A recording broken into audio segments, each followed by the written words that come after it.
toutes et à tous, bienvenue dans ce podcast dans lequel nous allons parler du stress, du manque de sommeil et de la perte de poids.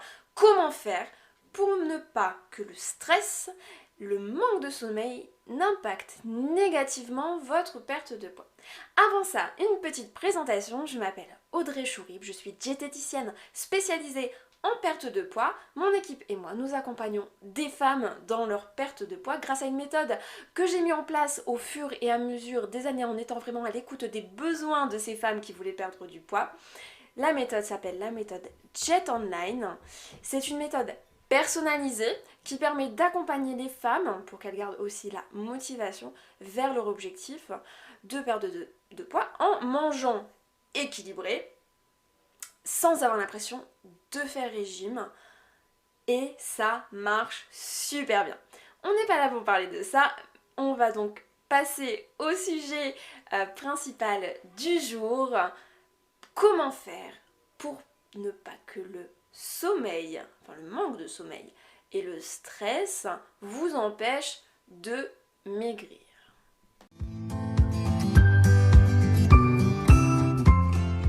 Nous allons d'abord voir pourquoi le stress et le manque de sommeil entraînent une prise de poids ou une non-perte de poids.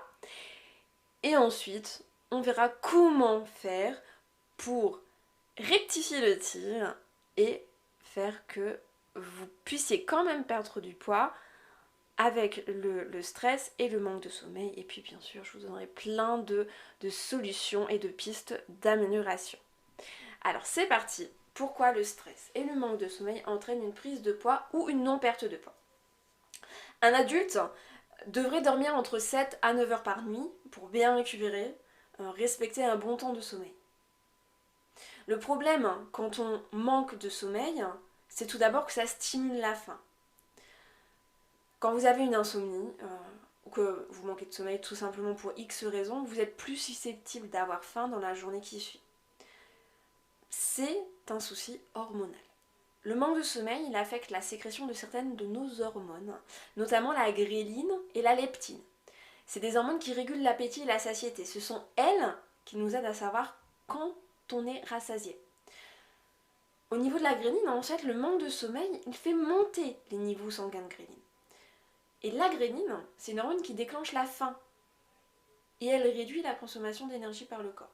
Donc si le but de votre régime, c'est de maigrir, ce qui est bien souvent le cas, le fait de ne pas assez dormir, ça vous met des bâtons dans les roues, tout simplement. Ensuite, le manque de sommeil donne envie de manger gras. Si vous souhaitez perdre du poids, c'est pas un secret, il va falloir plutôt manger sain. On pourrait faire un podcast juste sur comment manger sain, mais c'est pas le sujet du jour. Vous allez devoir manger des fruits et des légumes, vous allez éviter les plats préparés, vous allez éviter les produits trop sucrés, trop gras, trop salés comme on entend à la télé ou à la radio. Bien souvent, pour beaucoup de personnes, juste ce rééquilibrage alimentaire, c'est difficile à mettre en place. Ça demande des efforts, surtout quand vous n'êtes pas accompagné. Et rajouter à ça le manque de sommeil, ça peut vraiment compliquer les choses. J'avais eu une étude qui était dans Nature Communication, une étude qui date de 2013. Bon. Dans cette étude, c'est écrit que le sommeil aiderait à réguler une partie de notre cerveau qui influencerait nos choix alimentaires.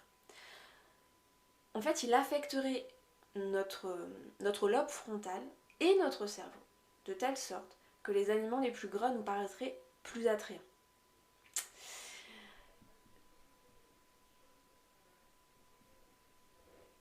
Ensuite, le manque de sommeil modifie aussi notre régulation de l'insuline, qui est encore une hormone. En fait, le manque de sommeil l'empêche notre organisme de réagir à l'insuline. C'est une hormone qui est sécrétée par le pancréas pour faire passer le glucose dans les cellules du corps. Les cellules, normalement, elles utilisent ce glucose comme source d'énergie, ou elles vont le mettre en réserve dans le foie et les muscles pour l'utiliser plus tard. Mais le sommeil, le manque de sommeil, peut modifier la façon dont le corps utilise ce glucose. ce glucose, il sera plutôt stocké, si on manque de sommeil, dans des tissus adipeux du corps, ce qui va contribuer à la prise de poids.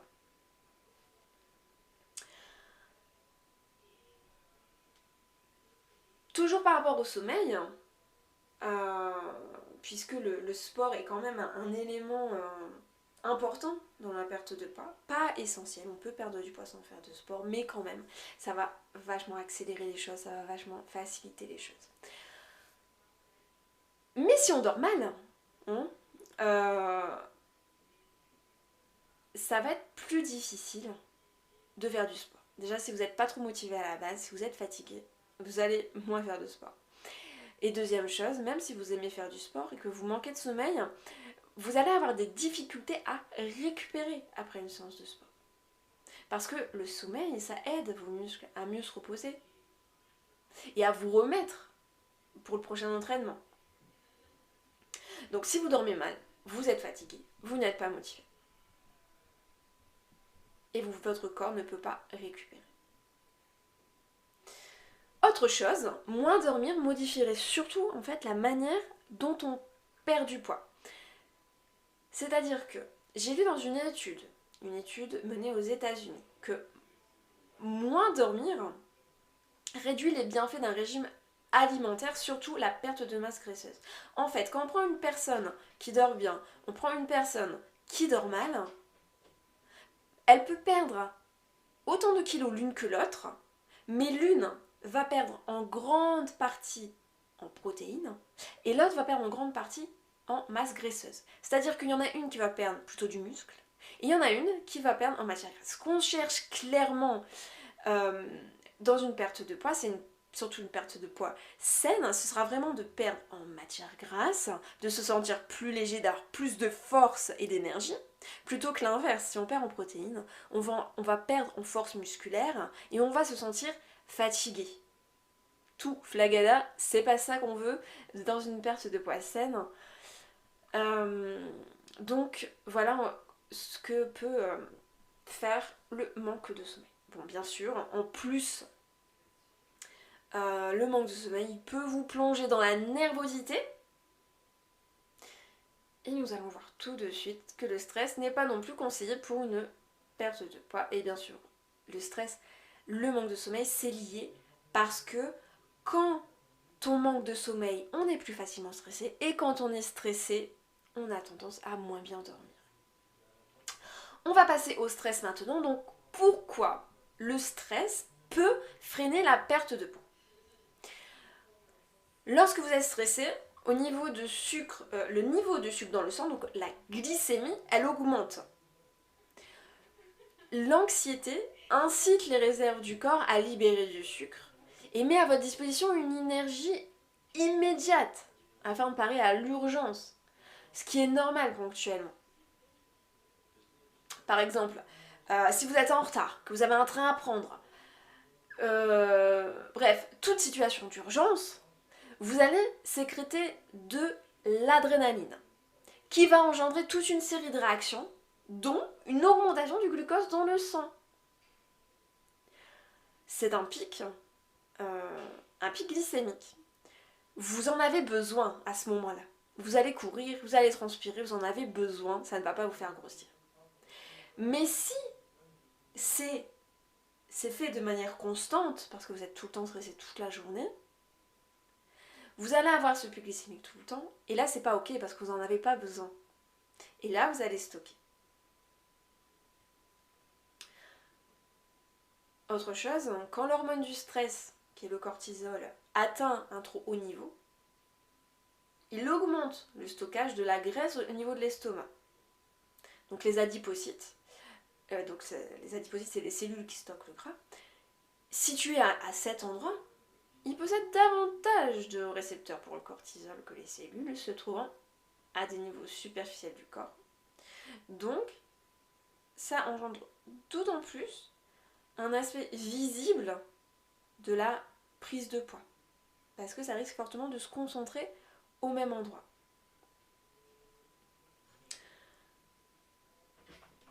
Là, je vais donner un peu des raisons qui sont physiologiques, qui sont hormonales, mais il y a aussi plein d'autres raisons qui font qu'une personne stressée va prendre du poids. Parce qu'une personne stressée, elle peut très facilement sauter un repas ou en manger plusieurs. Plus de repas qu'à l'habitude. Manger moins ou à l'inverse, manger beaucoup plus. Manger plus que d'habitude ou manger rapidement. Être attiré par tout ce qui est gras et sucré. Ou les aliments qui sont riches en général. Parce que le stress, en fait, comme le manque de sommeil, il affecterait notre lobe frontal et notre cerveau de telle sorte que les aliments les plus gras nous paraîtraient les plus attrayants. C'est le même principe. Ou alors une personne stressée va manger de manière moins qualitative. Le stress, il influence beaucoup ce comportement alimentaire. La frustration qui est liée au stress peut vous conduire à développer des troubles divers. Il y a certaines personnes qui vont se ronger les ongles. Quand même, la majorité d'entre elles se tournent plutôt vers les dépendances, le café, le tabac, l'alcool et la nourriture.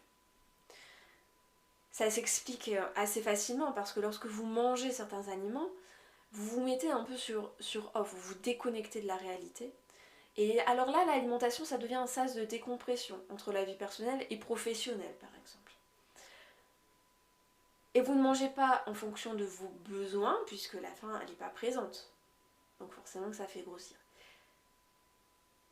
C'est logique, parce qu'en état de stress, l'aliment, il n'a plus vraiment le rôle de nourriture, mais plutôt d'un anti-stress.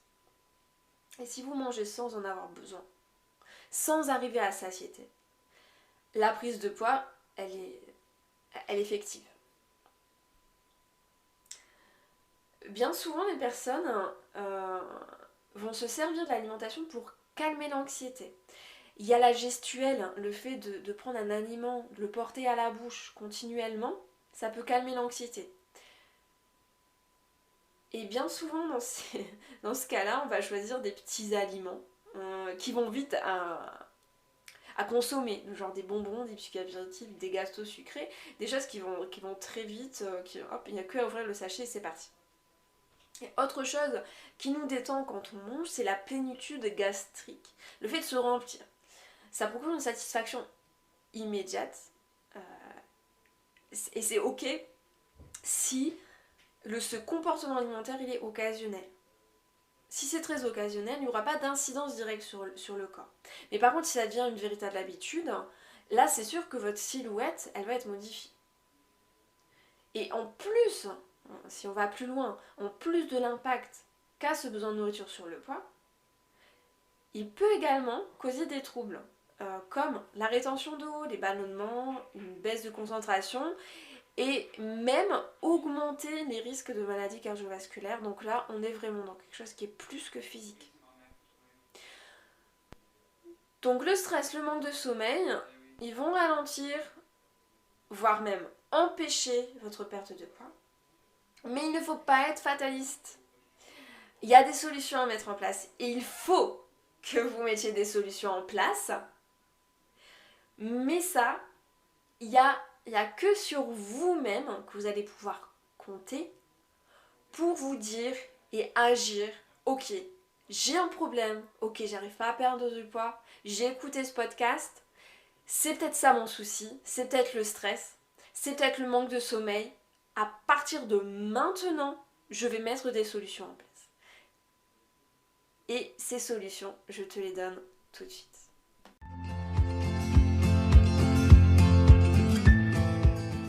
Je vais tout d'abord vous donner des conseils par rapport au stress.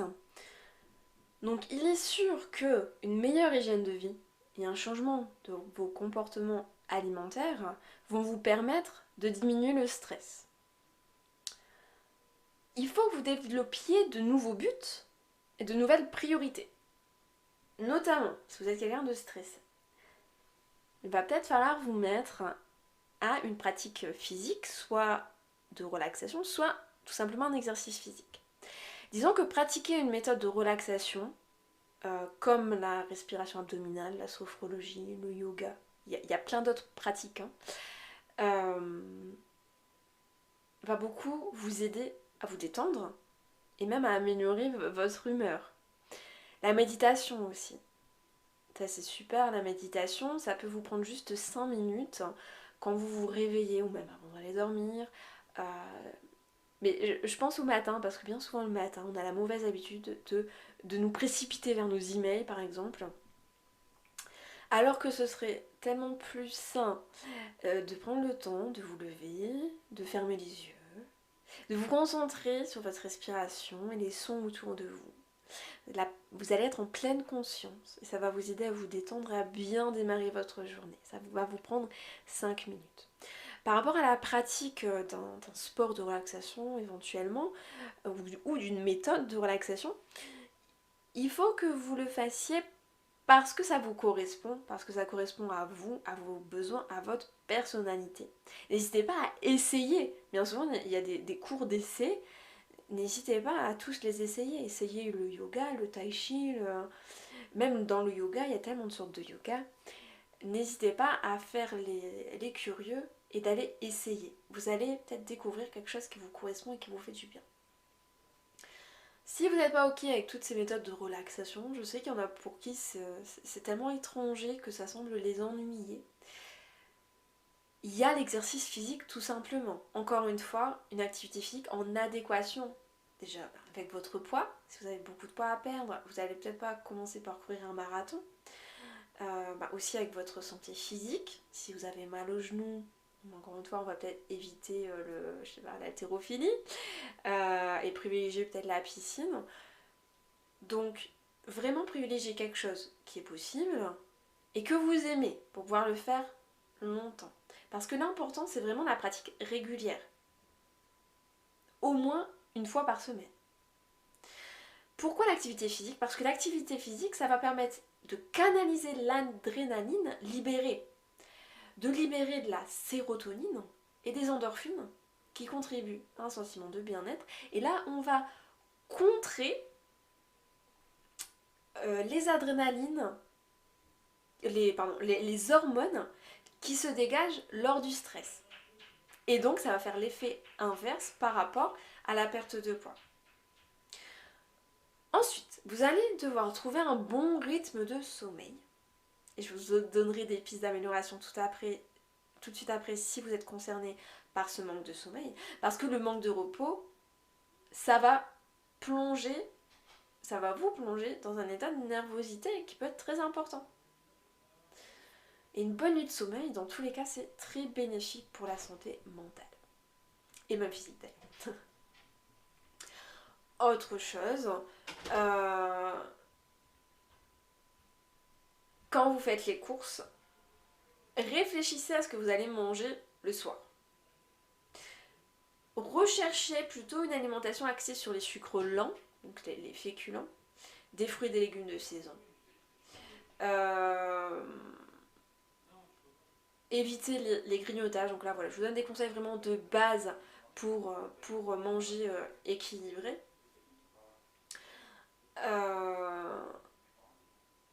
Il faut aussi garder un bon apport en oméga 3, donc ce sera le poisson, les avocats, en fait les bonnes matières grasses, poissons gras, et en protéines, donc des viandes, plutôt des viandes maigres, des protéines végétales, pourquoi pas. On a l'image de l'assiette type pour manger équilibré, à peu près la moitié de légumes, un quart de féculents, un quart de protéines. Ouais, c'est à peu près ça. Alors bien sûr, quand on a une perte de poids qui demande plus d'exigence que ça, bon ça c'est quand même la base, hein, ça reste manger plutôt équilibré. Après, cet équilibre va varier d'une personne à une autre, d'un sexe à l'autre, selon votre âge, votre taille, votre objectif de poids, votre poids actuel, votre niveau d'activité physique, si vous n'êtes pas du tout physique ou très sportive, si vous avez un travail physique ou pas du tout, enfin, ça varie avec vraiment un tas de données, même par rapport à vos pathologies, etc., etc. Bon, bref. Si vous voulez vraiment manger équilibré en fonction de vos besoins, il va falloir aller voir une diététicienne, sinon vous allez patauger dans la semoule et même parfois faire n'importe quoi. Mais vous pouvez aussi faire les bases comme ça, manger aussi des fruits, pas oublier vos fruits, manger un petit peu de produits laitiers pour manger équilibré, voilà, sans excès, ni dans un sens, ni dans l'autre.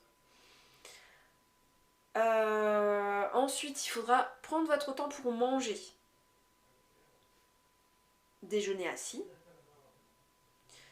Vous pouvez poser vos couverts entre chaque bouchée. Ça permet vraiment de manger plus lentement. Parce qu'on a vu que le stress, ça peut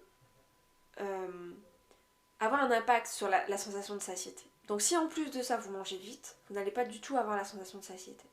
Et puis autre chose, le fait de vraiment manger, de prendre votre temps pour manger, et s'il vous plaît pas devant les écrans, ce qui est un peu un piège quand on travaille de la maison, le fait de prendre une vraie pause, ça permet aussi de vous déconnecter. Ça va vous aider à vous sentir moins noué et à repartir avec plus d'énergie. Et puis vous allez pouvoir plus facilement vous arrêter de manger à satiété.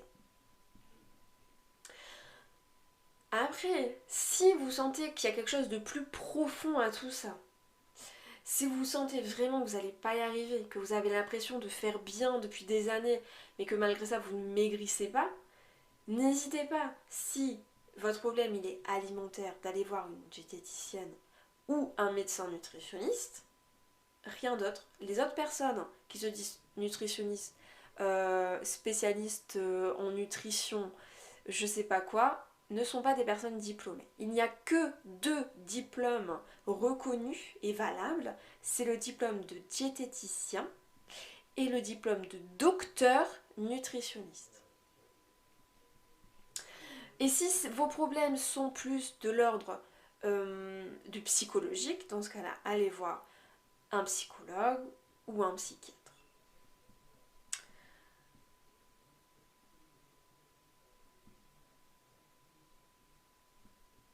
Autre chose, au niveau vraiment là, purement alimentaire pour rester zen. Parce qu'en fait, une bonne alimentation, ça peut vous aider à développer votre tolérance face au stress. Elle peut atténuer les effets négatifs des tensions et réduire les risques des maladies associées. Donc je vais vous donner plein de conseils, j'en avais parlé beaucoup sur Insta et je vous les redonne dans ce podcast. D'ailleurs si vous voulez me suivre sur Insta, c'est diététicienne.online. Je donne toujours beaucoup d'informations. Alors, le numéro 1, ne mangez que des produits non transformés. Des vrais fruits et légumes, de la viande, du poisson, des graines, du riz complet. Préparez-vous un repas composé d'aliments sains, des choses pas trop grasses, pas trop lourdes. Et je dirais que si le temps de préparation il est un petit peu plus long que d'aller se chercher un kebab, la satisfaction elle en sera quand même que meilleure. Ensuite, évitez le sucre, deuxième point. Vraiment, évitez le sucre. Il y a certains aliments qui sont à éviter, même si c'est pas interdit, que vous pouvez en manger de temps en temps. Mais lorsque vous mangez du sucre, votre taux de glycémie il augmente brusquement, il redescend tout de suite. On a vu que déjà votre taux de glycémie il est élevé quand vous êtes stressé. Donc si vous avez en plus mangé du sucre, ça va de 1, pas le faire parce que ça fait quand même un gros pic glycémique. Et puis en plus, je vais vous dire que le fait d'avoir un pic glycémique qui augmente, enfin oui, il augmente brusquement et il redescend tout aussi vite, ça entraîne du stress en fait. Et de la mauvaise humeur d'ailleurs. Troisième chose, c'est les graines. Consommer des graines. C'est un aliment qui est super intéressant. Et d'ailleurs, l'association des 3 types de graines, à savoir les céréales, les oléagineux et les légumineuses, ce mélange, donc par exemple, céréales, on va prendre du riz, des oléagineux, on va prendre noix de cajou, et légumineuses, on va prendre des haricots rouges. Et pourquoi pas rajouter un peu de maïs pour que ce soit coloré et joli. Et bien ça, ce mélange-là, il reconstitue les protéines animales complètes. Et ça contient des fibres, ça contient des glucides, ça contient des acides aminés, du calcium et du phosphore. Donc c'est parfait. Au niveau des oléagineux, c'est aussi un aliment super intéressant. Les noix aussi, notamment les noix, c'est un aliment juste incroyable. Elles sont riches en fer, en fibres. Et les noix, vraiment, ça aide à la prévention du stress physique et psychologique. Ça contient des antioxydants, vitamine E, des oméga 3. Bref, ça a vraiment un effet positif sur le corps. Et c'est d'ailleurs pour ça que depuis plusieurs mois, l'Agence régionale de santé recommande une poignée d'oléagineux par jour. Ensuite, il y a toute une liste d'aliments que vous allez pouvoir manger pour diminuer ces effets du stress. Des aliments qui sont très intéressants. Ça aussi, j'en avais parlé sur Insta. Donc, il y aura le miel.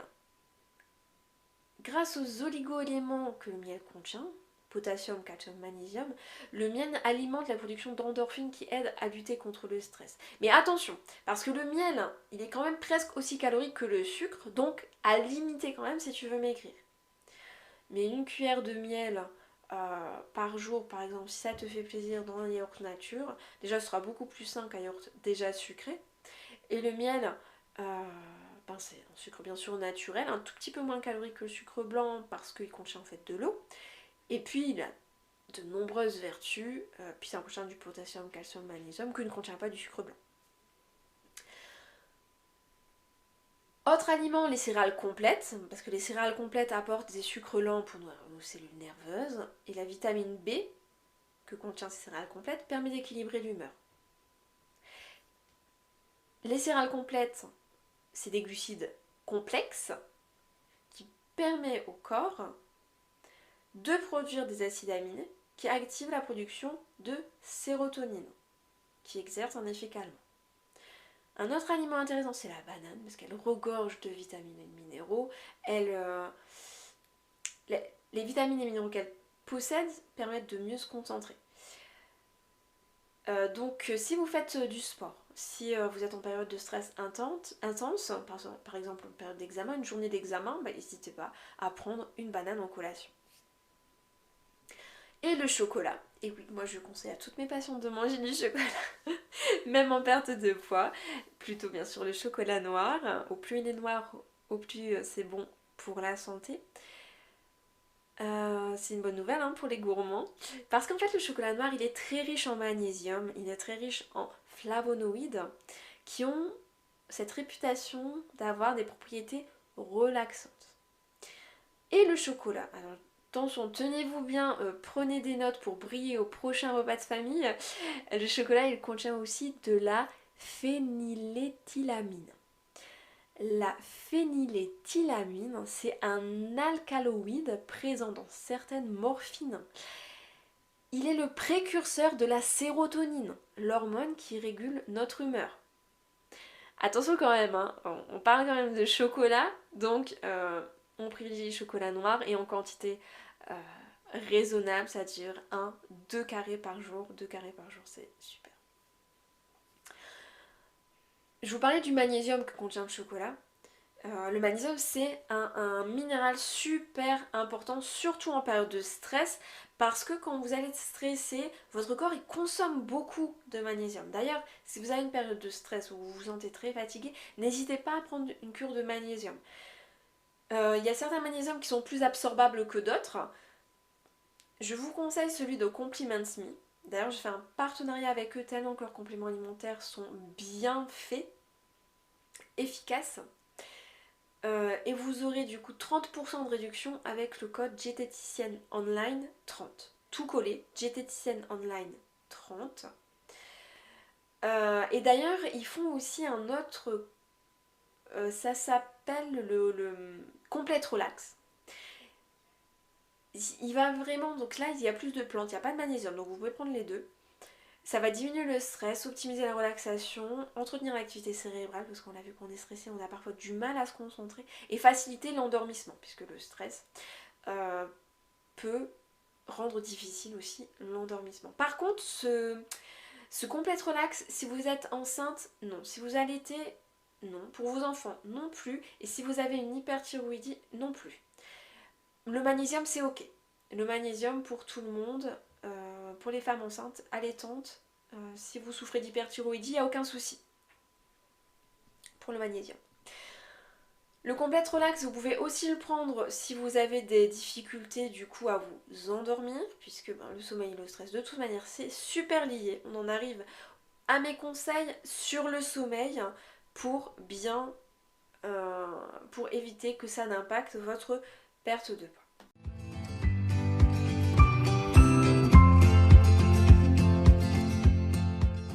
Donc tout d'abord, il faut analyser pourquoi vous avez du mal à vous endormir. Ou pourquoi vous dormez mal, tout simplement. Pourquoi vous dormez mal la nuit. Je vais vous donner bien sûr des pistes, mais il faut analyser ça. La base, ça reste la bonne hygiène de vie de toute manière. Il faut que vous mangiez équilibré, de manière variée et bien vous hydrater la journée.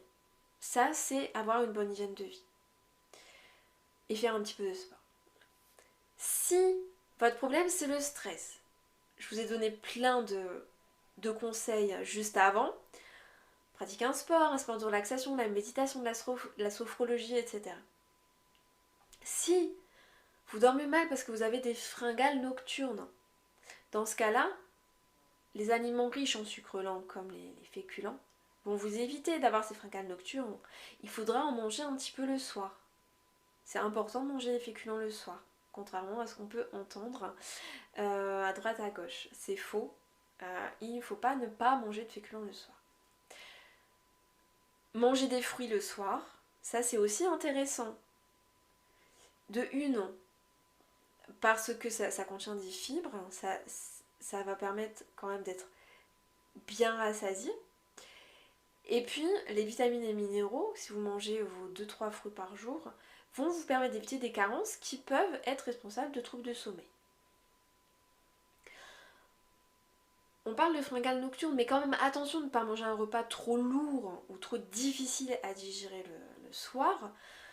Par exemple, les matières grasses cuites qui sont difficiles à digérer, on va les éviter. Et puis, éviter de manger vraiment trop ou à avoir le ventre gonflé. Respectez vraiment votre sensation de satiété. Parce que le fait de devoir digérer, c'est assez inconfortable pour aller dormir. Bien sûr, il faut limiter la consommation de stimulants, la caféine, la nicotine, l'alcool. Aussi pour le sommeil, il va falloir privilégier les aliments riches en magnésium. Il y en a dans les céréales complètes, le chocolat noir, les noix, les amandes. On va privilégier les aliments riches en potassium, les bananes, avocats, haricots, patates douces. Donc vous avez vu, il y a quand même des aliments qui reviennent. Les céréales complètes, le chocolat noir, les noix, les bananes, c'est des aliments qui sont intéressants. Par rapport au magnésium, encore une fois, n'hésitez pas à vous complémenter. Sur Compliment Me, code promo Diététicienne Online 30, vous allez avoir 30%, donc ça vaut vraiment le coup en plus d'avoir des compléments alimentaires qui sont vraiment de qualité et très bien absorbables. Quoi d'autre? Vous allez inclure dans vos menus des aliments qui sont riches en tryptophane. Des œufs, des produits laitiers, du poisson, du riz complet.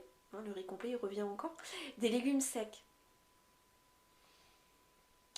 Et vous allez manger au moins 2 heures avant d'aller vous coucher. Pourquoi? Parce que la digestion entraîne une augmentation de la température corporelle qui peut être nuisible au sommeil. Il y a des personnes qui vont y être insensibles, mais il y a des personnes pour qui ça va faire que elles vont avoir des difficultés à s'endormir ou elles vont mal dormir. Enfin, essayez de mettre en place un rituel détente pour vous couper un peu de tout, vous retrouver.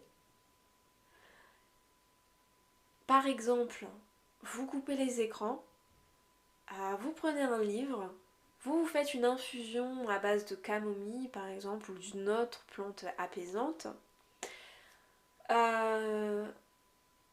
ou juste vous buvez votre infusion en regardant par la fenêtre, en prenant un bain, peu importe, quelque chose qui vous détend, en papotant avec votre chéri. Vraiment, peu importe, quelque chose qui vous détend, loin des écrans, puisque c'est plus approuvé, les écrans empêchent l'endormissement ou font un sommeil de qualité moindre. Donc, mettez en place votre rituel détente. Mon rituel détente à moi, c'est vraiment une infusion. Personnellement, j'aime beaucoup camomille ou verveine ou lavande. Et je lis un livre. Et parfois, c'est juste 2 pages parce que je suis fatiguée. Mais j'ai besoin de ce moment pour passer de la folie de la journée avant d'aller au lit.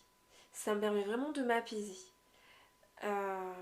J'accompagne même parfois un petit morceau de chocolat noir qui est plus un petit moment de réconfort. Après, hop, je vais me laver les dents et au lit. Ça peut durer une demi-heure comme ça peut durer 5 minutes. Vous pouvez aussi essayer la mélatonine. La mélatonine, ça va faciliter l'endormissement, ça va diminuer la sensation de fatigue au réveil aussi. Et ça lutte contre les effets du décalage horaire. Si vous dormez mal parce que vous avez un travail qui fait que vous avez beaucoup de décalage horaire, vous pouvez utiliser la mélatonine. Par contre, attention avec la mélatonine, pas d'usage prolongé, et surtout pas si vous êtes enceinte ou allaitante. Et puis respecter la dose qui est inscrite, parce que ça peut entraîner un risque de somnolence aussi. Hein. Ils en font de la mélatonine chez Compliment Me. Vous pouvez aussi prendre le Complete Relax, dont je vous ai parlé juste avant. Il y a aussi l'homéopathie qui a montré une grande efficacité, donc n'hésitez pas à aller voir un médecin homéopathe si vous pensez que ça peut vous aider. Voilà pour mes conseils. Vous avez vu, il y a toujours des solutions pour chacun d'entre vous. Il y a une solution qui va marcher pour quelqu'un, elle ne va pas forcément marcher pour vous. Donc ne vous comparez pas, ne dites pas ah ma voisine elle a pris de la mélatonine, ça y est, elle dort, c'est magique. Eh ben essayez, mais ça se peut que pour vous, ça peut ne pas marcher. Mais c'est pas grave, ne soyez pas fataliste, il y a une autre solution pour vous et si vous ne la trouvez pas, n'hésitez pas à aller voir un professionnel compétent dans son domaine, un spécialiste. Allez voir un spécialiste parce que une personne qui fait tout ne sait rien faire. Moi c'est vraiment ce que je pense, c'est qu'une personne qui dit ok je m'occupe de la perte de poids, de la prise de poids, du cholestérol, du diabète, de l'alimentation de l'enfant, de l'alimentation du nouveau-né, de ceci, gros panel, difficile d'avoir des connaissances pointues partout. C'est pour ça que je vous conseille vraiment un spécialiste pour résoudre votre problème, un médecin spécialiste du sommeil si vous ne trouvez pas de solution pour ça, psychologue spécialisé en troubles du sommeil, etc., etc. Il y a des spécialités pour tout, allez voir une personne spécialiste, ça vous évitera de vous faire perdre beaucoup de temps et du temps précieux parce que vous en avez déjà très certainement perdu trop. Ne lâchez rien, foncez, trouvez une solution, essayez. Et je vous dis au mois prochain pour un nouveau podcast. À bientôt!